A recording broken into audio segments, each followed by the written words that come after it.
Xeyir, bugün sizlərlə əməksevərlik fəsli ilə tanış oluruq. Gəlin baxaq, şəklə baxın, obrazların zahiri görünüşünü təsvir edin.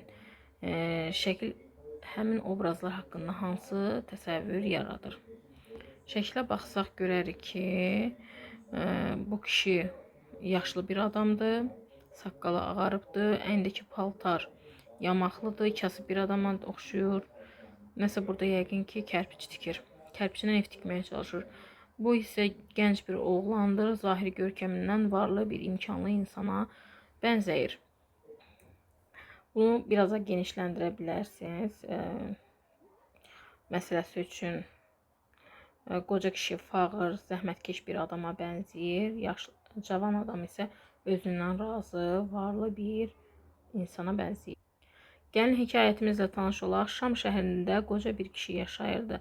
Palçıqdan kərpiç kəsib satmaqla dolanırdı. Qoca olsa da çörəyini minnətsiz qazanırdı. Qızmar bir yay günü idi. Kərpiç keçən qoca tərini silə-silə palçıq qarışdırırdı. Bu zaman yoldan cavan bir oğlan keçirdi. O, qocanın necə əziyyət çəkdiyini görüb dedi: "Ey qoca, sən niyə belə ağır zəhmətə qatlaşırsan? Yaşlı adamsan, özünə yazığın gəlsin. Bu qədər əziyyətin qabağında qazandığın bir qarın çörəkdir. O çörəyi kimdən istəsən, səndən əsirgəməz." Qoca bir anlığa əl saxladı. Saxlayıb cavana baxdı. Bir qədər acıqlı səslə dedi: "Deyirsən özümə yazığım gəlsin. Mən o zaman yazıq olaram ki, gəlib sənin qarşında bir parça çörək üçün əl açım. Bu əziyyəti ona görə çəkirəm ki, alnı açıq, üzü ağ yaşayım." Qocanın sözləri cavana təsir etdi. O dediklərindən peşman oldu. Şərəflə yaşayan bu qoca onun gözündə ucaldı. O qoca kərpiçkəsinə ədəblə baş əydi və yoluna davam etdi. Nizami Gəncəvinin Sirlər Xəzinəsi əsəri əsasında işlənmişdir. Hekayət nədir? Hər hansı bir əxlaqi dəyər ifadə edən kiçik həcmli əsərdir. Hekayət şeir formasında da olur. B tapşırığına baxaq. Verilmiş misratlar mətndəki hansı abzasa uyğun gəlir? Tapşırıq B. Bayaq dedik ki, hekayətlər nə ola bilir? Hekayətlər şeir şəklində də ola bilir. Onun üçün öyrətdim əlimi bu sənətə, bir gün sənə əl açıb düşməyim xəcalətə. Deyir, verilmiş misallar mətndəki hansı abzaslara uyğun? Gəlin mətnimizə əvvəlcə hər boşluq gördüyümüzü abzasları özümüz üçün qeyd edək. 6. Bu qocanın sözüdür. Onun üçün öyrətdim ki, əlimi bu sənətə. Qoca ona cavabında deyir də. Deyirsən özümə yazımı gəlsin. Deyir ki, vaxtı ikən öz əlimi bu sənətə ona görə öyrətmişəm ki, gəlib sənin kimi bir insandan əl açıb çörək istəməyim. O zaman yazıq bir insan olaram. Birinci, 5-ci abzas.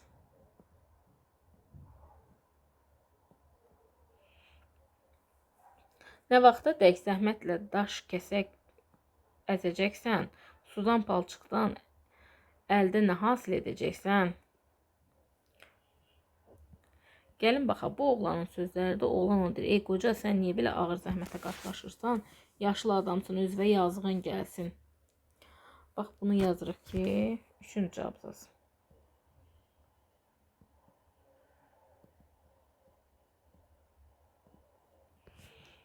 Oxuyuruq. Toxuyardı özünə yaşıl otlardan köynək, o ruzi qazanardı hər gün kərpiç kəsərək. Bu elə birinci lap başda Şam şəhərində bir qoca kişi yaşayırmış.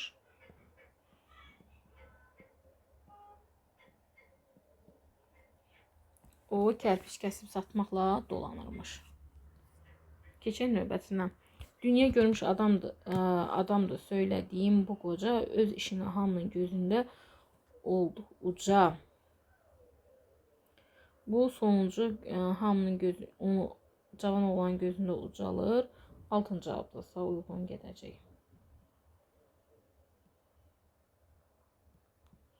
Keçək digər tapşırığa. Qoca kişi cavan olan davranışlarına münasibət bildirin. Kişi haqlı idi, yoxsa oğlan? Fikrinizi əsaslandırın. Burada mənə görə Kişi haqlı idi. Amma ola bilər ki, içinizdə deyən də olsun ki, oğlan haqlı idi.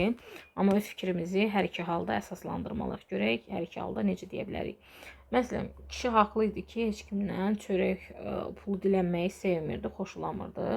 Öz zəhməti ilə dolanmağı sevən insan idi. Yəni burada kişiyə haqq vermək olar ki, niyə görə kiməsə əl açıb pul dilənsin, yemək dilənsin. Cavan oğlan da haqlıdır ki, biz yaşlı insanlara istəmirik axı, yaşlandığı üçün, əldən düşdüyü üçün istəmirik onlar işləsinlər. Yəni onlara insanlar kömək etməlidir. Hə, deməli mən bayaqlar sizə dediyim sözləri cümlə halına saldım, yazdım. Səliqəli şəkildə buradan köçürdə bilərsiniz. Deyir ki, hansı fikir mətnin əsas ideyasını əks etdirir? Yaşlı insanlar çətin işlər görməməlidir. İnsan öz zəhməti ilə yaşamalıdır. Cavanlar yaşlı insanlara kömək etməlidir. Burada doğru cavab B olacaq. İnsan öz zəhməti ilə yaşamalıdır. Yəni bizə buradan çatdırmaq istədiyi fikir budur. Deyir ki, şəkillərə baxın. Şəkildəki şərhləri genişləndirməklə hekayə yazın. Qaranquş yuva qurmağa çalışır. Oğlan çör-çöp gətirir. Qaranquş oğlan gətirdiyi çör-çöpləri kənara atır. Deyir ki, yazdığınız hekayənin ideyasını müəyyən edin. Hekayənizə ad verin. Qaranquş yuvası. Mətnimizə belə bir ad verə bilərik. Gəlin baxaq.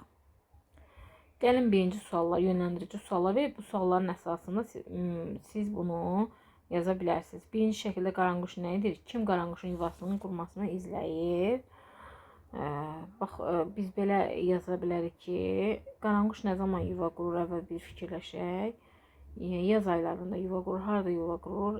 Kənd yerlərində yuva qurur, əsasən kənd evlərinin eyvanlarında yuva qurur. Oğlan qaranquşa kömək etmək üçün nə axtarıb tapacaq? Oğlan qaranquş yuvasına nə üçün çıxıb? Qaranquş nə vaxt gəldi və o yuvasında nə gördü? Nə üçün yad çör-çöpü bayratdı? Oğlan bunu görüb nə düşündü? Gəlin belə bir şey yazaq. Nümunə üçün yaz idi. Kənangilin evində siz obrazın adını dəyişin. Kənan olmasın, Sənan olsun. Evinin eyvanında qaranquş və yaxud siz burada evinin eyvanında yazmış, Sənan qonşusunun eyvanında qaranquşun yuva qurmağa çalışırdı. Kənan hər gün ona maraqla izləyirmiş. İntisarla yuvanın hazır olmasını gözləyirdi. Bir gün qaranquş ağlına nazik bir çör-çöp gətirib yuvasına qoydu və yenidən uçub getdi. Kənan bunu görüb lap hövsələdən çıxdı. Həyətdən kiçik çör-çöp tapıb eyvana dırmaşdı. Onları ehmalca yuvanın kənarına düzdü. Sonra öz yerlərində oturub tamaşa etməyə başladı. Birazdan qaranquş gəlib çıxdı. Gətirdiyi çör-çöpü yuvaya qoydu. Yad çör-çöpü bir dimdiyindən alıb bayıra atdı. Kənan bu işə lap mat qalmışdı. Demək, quşlar öz zəhməti ilə yaşamağa üstün tuturlar.